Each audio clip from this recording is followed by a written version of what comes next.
Quand je suis arrivée en France, bon, avant même que je n'arrive en France, on me disait, ah, en France, pour avoir un logement social, c'est terrible, c'est pas possible, tout et tout. Vraiment, c'est possible, mais c'est vraiment long. Et il y a une dame qui me disait, elle, ça fait 10 ans presque qu'elle attend, alors qu'elle a beaucoup d'enfants, et elle a un handicap, tout ça. En principe, elle devait être logée le plus vite, tout et tout. Elle m'a donné son témoignage par rapport à ce qu'elle a vécu en France, ce qu'elle vit en France. Donc, quand je suis arrivée en France, j'étais logée dans le privé.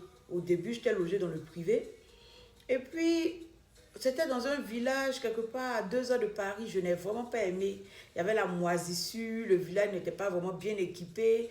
Et il fallait 30 minutes en voiture pour arriver à la gare. Donc, il fallait forcément être véhiculé. C'était compliqué, c'était compliqué. Je n'aimais pas du tout. Je n'aimais pas du tout. Donc, moi, j'ai commencé à prier.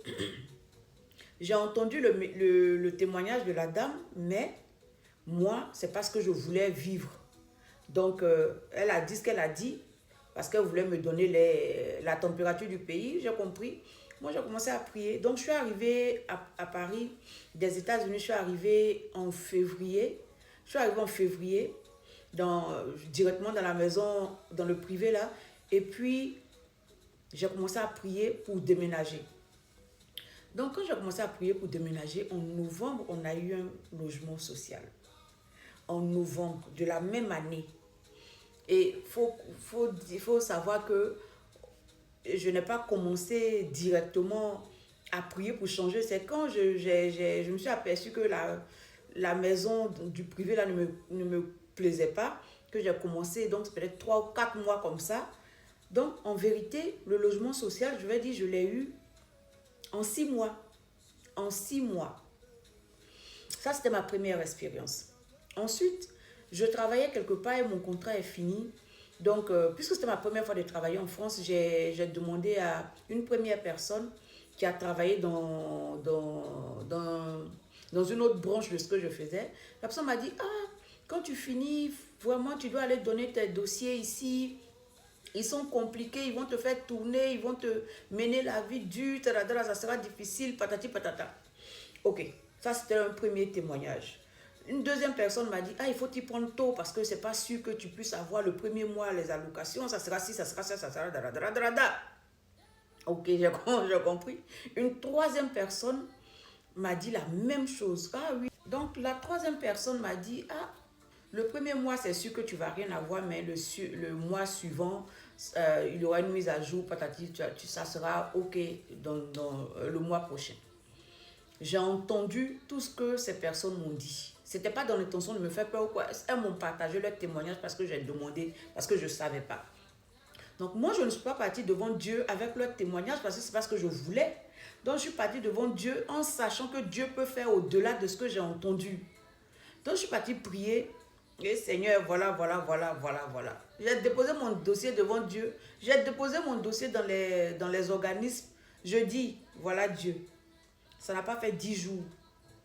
Tous les organismes qui devaient m'appeler m'ont appelé. Ah, voilà, c'est réglé, ton truc ici, c'est propre. Propre. Pourquoi je te partage cette expérience personnelle? Parce que c'est bien d'écouter les témoignages. C'est très bien.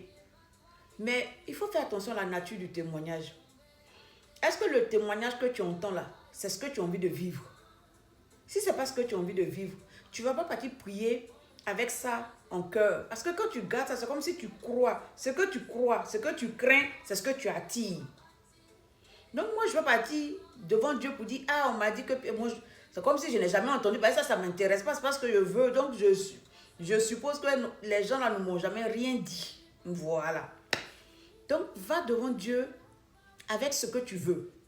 Pas avec ce que les gens t'ont poussé à vouloir ou à croire. Qu'est-ce que tu penses que Dieu peut faire? Il faut lui demander ça. Mais si je m'étais dit, bon, c'est vrai, l'autre là m'a dit que c'était 10 ans pour avoir un logement social. Hey, je ne suis pas une personne spéciale. Peut-être que je dis spéciale, mais je ne sais pas. Mais si ma foi a pu me donner des choses pour lesquelles les gens sont en train de batailler, tu peux aussi faire la même chose. Je ne dis pas que ma vie est lisse, comme ça, non, hein. J'ai d'autres domaines, j'ai d'autres domaines dans lesquels je bataille, hein. Il y a d'autres domaines pour lesquels voilà, les trucs ne se font pas aussi facilement. Mais je viens te dire que moi, dans ces deux domaines où la plupart des gens ont des problèmes, je n'ai pas eu de problème. J'ai entendu leur témoignage, mais je n'ai pas voulu accepter. Je n'ai pas accepté. J'ai rejeté ça même. Parce que quand j'entendais la première personne qui me parlait, j'ai dit non, moi ça ne va pas m'arriver. Pour moi, ça sera différent. C'est ce que je disais. La deuxième personne, j'ai dit non, pour moi ça sera différent. Pour moi, ça se fait en même temps. On m'a dit non, faut pas. Hey, toi, tu penses que ici, là, j'ai dit hey, pour moi, ça sera différent. Donc, qu'est-ce que tu penses de toi? Qu'est-ce que tu penses de ta relation avec Dieu? Qu'est-ce que tu penses du Dieu que tu pries? Est-ce que tu penses qu'il peut faire? Est-ce que tu penses qu'il est obligé de faire comme il a fait?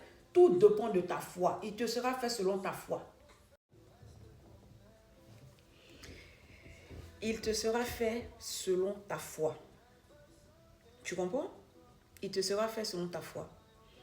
Quelqu'un peut avoir une expérience difficile dans un domaine, te donner son témoignage sans que tu acceptes son témoignage comme une parole d'évangile ou bien comme le seul canal de manifestation de Dieu.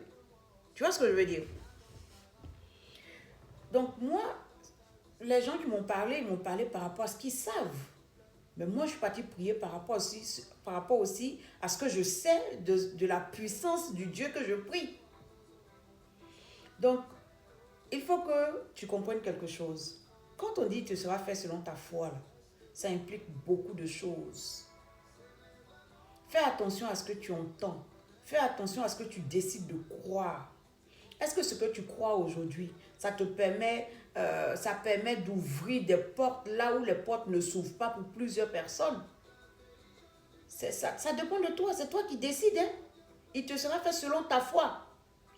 Qu'est-ce que tu veux croire? J'aurais pu me dire, ah oui, c'est vrai, c'est difficile, on ne peut pas avoir... J'ai eu. Parce que je me suis dit, non, moi, ça, c'est pas mon problème. C'est comment toi, ça s'est passé pour toi, ça, c'est pas mon problème. Pour moi, je crois que si. Mais comme je te l'ai dit tout à l'heure, il y a dans ma vie des domaines pour lesquels je galère. Hein? Tout n'est pas rose. Mais bon, chacun a sa grâce. Chacun a sa grâce. Dieu fait grâce à qui il veut, comme il veut. Voilà. Donc, il ne faudrait pas que le témoignage de quelqu'un soit un obstacle pour toi.